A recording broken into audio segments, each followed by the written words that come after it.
Keadilan dan kejahatan di jalanan, anak-anak nakal harus dihukum penjara. Terima kasih. Wassalamualaikum warahmatullahi wabarakatuh.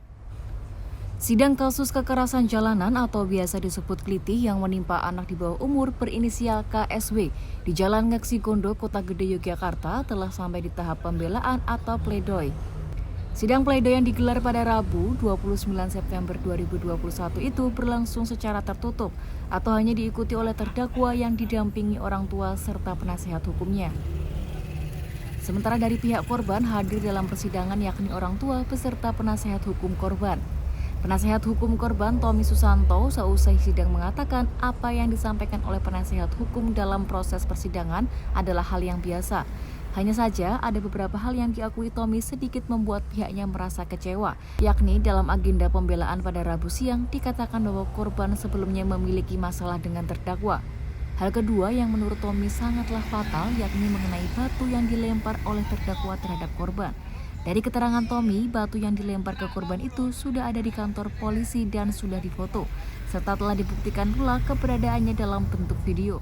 Komentar saya adalah satu, bahwa apa yang disampaikan oleh penasihat hukum korban dalam pembelaan itu adalah hal yang biasa. Hanya saja agak tertarik bagi saya satu cerita di mana itu tidak pernah terjadi di fakta persidangan bahwa ada sebuah clash atau masalah ya antara Krishna dengan Kevin. Itu tidak pernah terjadi. Di fakta persidangan tidak ada. Hanya saja ini ada sebuah cerita-cerita yang akhirnya berujung pada melemparkan batu. Itu yang kami sedikit terusik dan semoga hakim mengabaikan cerita itu. Satu. Kedua, yang lebih fatal lagi adalah mengenai tentang batu, kawan-kawan. Batu itu sudah ada di kantor polisi. Batu itu sudah di video. Batu itu sudah difoto. Dan tapi sampai di persidangan ketika saya protes waktu itu kepada jaksa, Bu, kenapa batunya tidak dihadirkan? Ternyata dalam BAP-nya kata-katanya masih dalam pencarian. Auzubillah min zalik. Ini hal yang paling mengerikan. Maka dari itu saya tegaskan bahwa setelah persidangan ini saya akan melaporkan kepada Propam Polda DIY bahwa ini nggak boleh terjadi. Bahwa batu itu ada. Itu yang pertama. Yang kedua, barusan tadi juga dalam pembelaannya mereka menyampaikan bahwa batunya empuk. Pecahan bahan batu bata. Ya. Apa batu bata? Batako. Batunya empuk, kecil.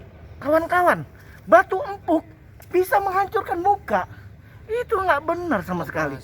Ya, bahasa operasi semuanya.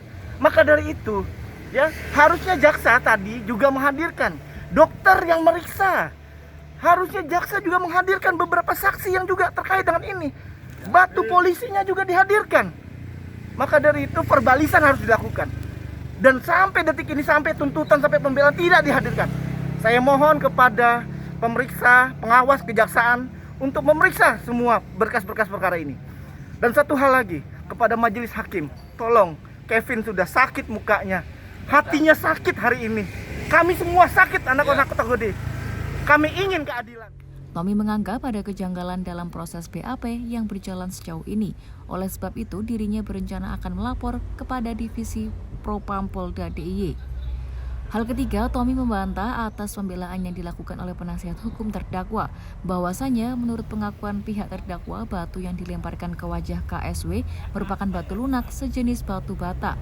Dia juga sedikit kecewa sebab jaksa tidak menghadirkan dokter yang memeriksa korban guna menjawab semua pembelaan yang dilakukan dari pihak terdakwa.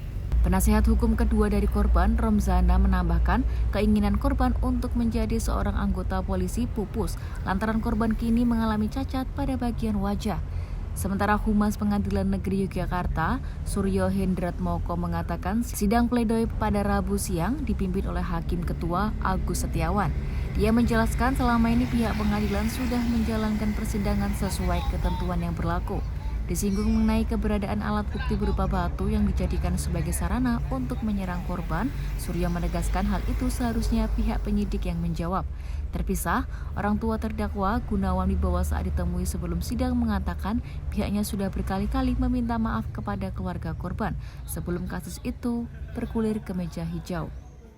Keadilan dan kejahatan di jalanan, anak-anak nakal harus dihukum penjara. Terima kasih. Wassalamualaikum warahmatullahi wabarakatuh.